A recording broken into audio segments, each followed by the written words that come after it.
life after camp was very difficult for my dad. He had to face hardship and discrimination. He came back to camp to Tracy where we left. When he left Tracy, he had a tractor, he had a brand new pickup. He was farming, shift farming, maybe about 5 miles out of downtown Tracy. When he went back to see his former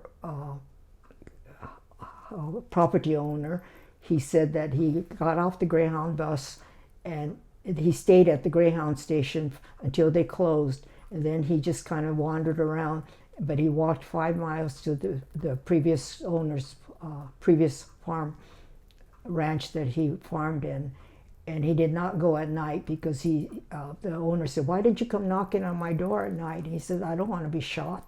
I don't know what's going to happen to me."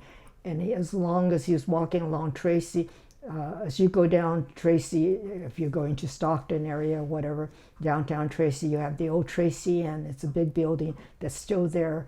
And he recalls that he saw signs that said, "No Japs allowed. We don't serve Japs," So he faced a lot of discrimination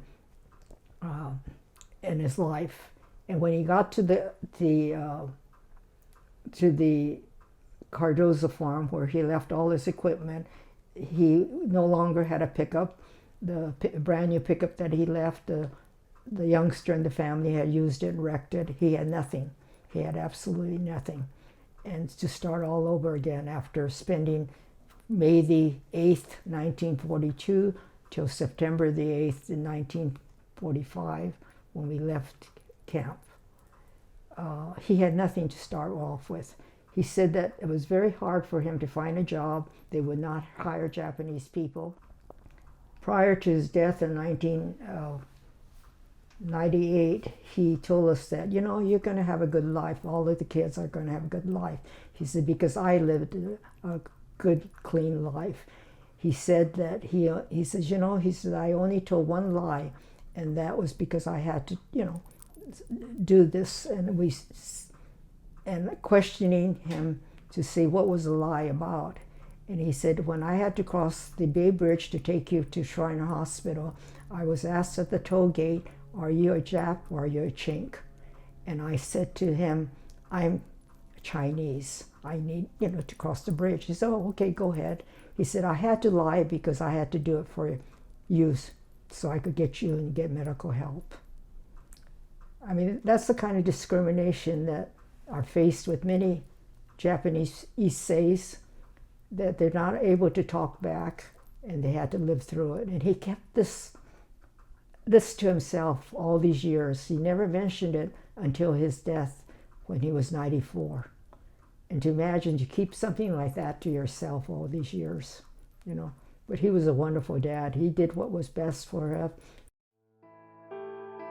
We were only one of 3 Japanese family that went to Tracy High. My peers at Tracy High were wonderful. We just had a reunion and it was just like yesterday. They were all nice and kind to me.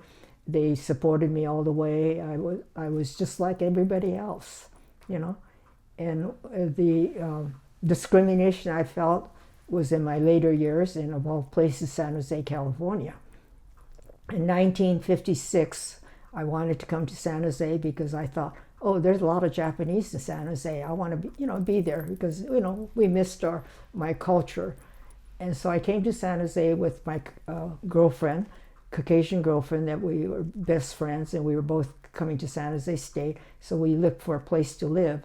In 1956, San Jose State had no dorms at all. So we had to go find a place to live for my next 4 years. And the only dorm they had was a Catholic dorm in San Jose. And surprisingly, when we went to apply at the Catholic dorm, the lady said, "I'll take you, but not you." And my girlfriend said, "I'm not going to stay here." She said, if we can't be together, she said, I'm not staying here. But that's the discrimination I felt in San Jose. I kind of let it go by me, and we ended up living in a boarding house on 8th Street. I went to college at San Jose State for 4 years. At the time, I was able to get around. Right now, I do use a cane because I'm afraid I'm going to fall. but I was able to get around, and I graduated in 4 years and got my teaching credential. I felt discrimination in San Jose at other times too. I remember going to Emporium and department stores and overlooked, not waiting on me, where I had to say, hey, I'm next. Almost trying to be pushy, which I was quite surprised because I knew San Jose had a lot of Asian people here. In Tracy, I never felt that. They were very kind. My dad felt that way. They wouldn't hire Japanese people or but all in all, the people in Tracy were very kind. Even at Lucky's grocery store down the street, which is I still patronize, shopping cart hit this car next to me. And I said, my cart didn't hit your car. It's a Lucky's cart. If you have a problem, why don't you talk to them? And she yelled at me and said, why don't you go back where you came from? And I said, I was born in San Jose, and maybe you better go back where you came from. I mean, I was pretty brave, I guess. Thinking back, it was just very natural to me. So to this day, I would always help someone that I feel that was being discriminated.